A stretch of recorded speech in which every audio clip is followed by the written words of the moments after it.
nga ba ang pinagkaiba ng copyright claim at copyright strike?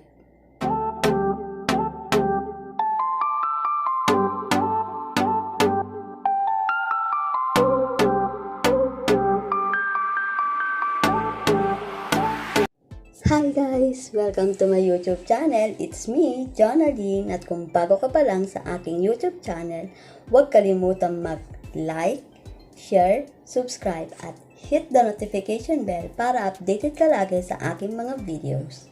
For today's vlog, ipapaliwanag ko ano nga bang pinagkaiba ng copyright claim at copyright strike.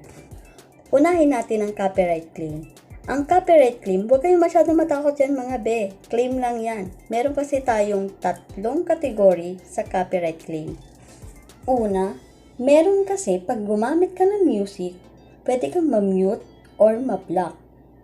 Pangalawa, meron din naman music na pwede mong gamitin, pero hindi ka kikita dito. At ang pangatlo, meron din naman music na pwede mong gamitin at kikita ka dito. Tinatawag itong revenue sharing. Ito yung maghahati kayo ng music owner dun sa video na yun. Kaya guys, kumalma lang kayo ha. Kasi ang copyright claim ay safe na safe. Pwede pa rin kayong ma-monetize kapag nag-apply kayo for YPP. Sa copyright strike naman tayo. Ano nga ba ang copyright strike? Guys, ito ang dapat nyong iwasan, ang ma-copyright strike. For example, kumuha kayo ng content ng iba at in-upload nyo ito sa YouTube channel nyo. Bawal na bawal yan sa YouTube. Kasi, madedetect agad yan ni YouTube. Mahuhuli ka ng may-ari ng video na yan. Kasi merong option si YouTube kung saan pwede mong madetect kung sinong gumagamit ng video mo. At kapag nahuli ka ng may-ari na yan, pwede kang bigyan ng copyright strike.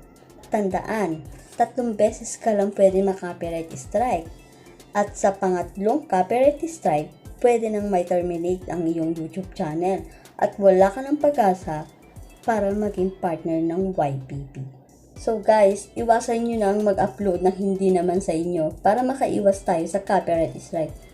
So hanggang dito na lang, sana marami kayong natutunan. At kung meron kayong mga tanong at gustong ipagawa sa akin, please comment down below. Ibabasahin ko lahat yan. See you in my next vlog. Bye!